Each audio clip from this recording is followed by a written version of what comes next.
Hello, fourth graders.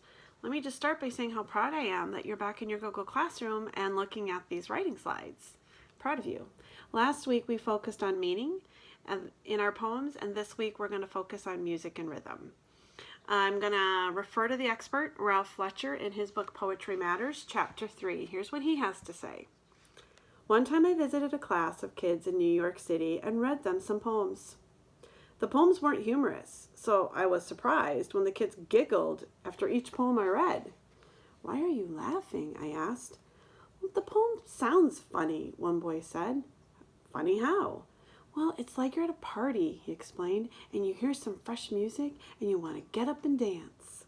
Well said. In fact, I would put poetry closer to music than to any other kinds of writing. Like our favorite songs, poems have rhythms, cadences, and sounds that burrow deep inside of us and become a permanent part of who we are. Ralph Fletcher believes that poetry is extremely powerful. Fourth graders, this week we're encouraging you to add music and rhythm to your poems using a few new tools.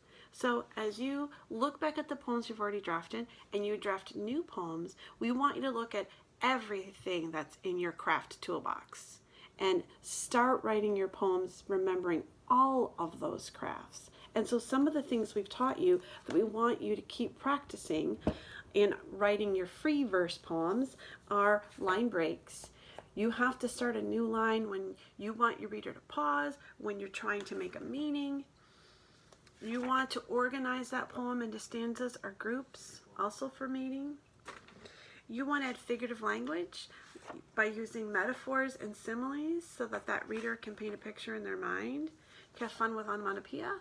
Add some fun sound words to that. This week, you're going to add the craft, the power of I, so that you can better express your feelings. You're going to look at alliteration to add a little music and rhythm to your poems. And this week, you're going to start reading poems looking for their rhythm and noticing where that rhythm is. Do they have a rhythm, and how did they make that rhythm happen? And you could try it yourself.